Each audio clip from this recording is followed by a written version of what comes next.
నమస్తే, welcome to next Zee news. ఈనాటి వార్తా విశేషాలు. ప్రజల జీవితాల్లో వెలుగులు నింపటమే నిజమైన సంక్షేమమని సీఎం చంద్రబాబు తెలిపారు. వారి జీవన ప్రమాణాల పెంపుదలకు మొదటి అడుగు పడిందని తెలియజేశారు.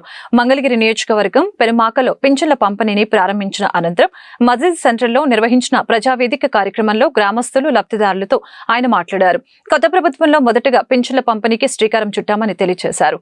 మీ అందరి ఆశీస్సులతో 4సారి సీఎంగా ప్రమాణం చేశాం. ప్రజల జీవితాల్లో వెలుగులు నింపటమే నిజమైన సంక్షేమమని తెలియజేశారు.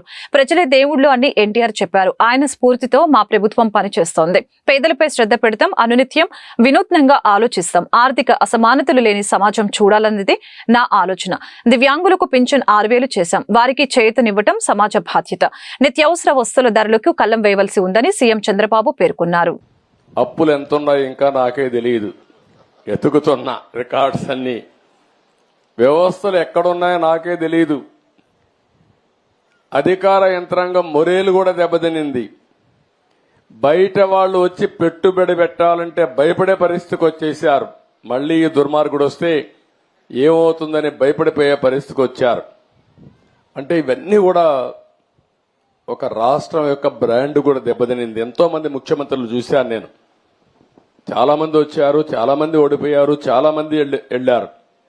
కానీ ఒక వ్యక్తి ముఖ్యమంత్రిగా పనికి రాడు, అలాంటి వ్యక్తి వచ్చాడని 5 ఏళ్లు నిరూపించిన ఏకైక వ్యక్తి మొన్నటి వరకు నాడు పేరు కూడా నేను చెప్పకూడదు, కానీ అలాంటి వ్యక్తి తను. అంటే ఇప్పుడు నేను నిరూపించాలి ఎలాంటి వ్యక్తులు ముఖ్యమంత్రిగా ఉండాలో, దానికి ఆదర్శంగా నేను నిరూపించాల్సిన బాధ్యత నా పైన ఉంది. ఇప్పుడు ఈ 2 కాంట్రడిక్షన్. మొన్నటి వరకు మీరు చూస్తే పరదాలు కట్టేసేవాళ్ళు, ఎక్కడ పోయినా పరదాలు. ఎక్కడన్నా ఒక మురికి కాలువ ఉంటే మురికి కాలువ కూడా పరదా కట్టేసేవాడు కనపడకుండా. దాస్తే దాగుతుందా? మురికి వాసన రాకుండా ఉంటుందా అని అడుగుతున్నా మిమ్మల్ని.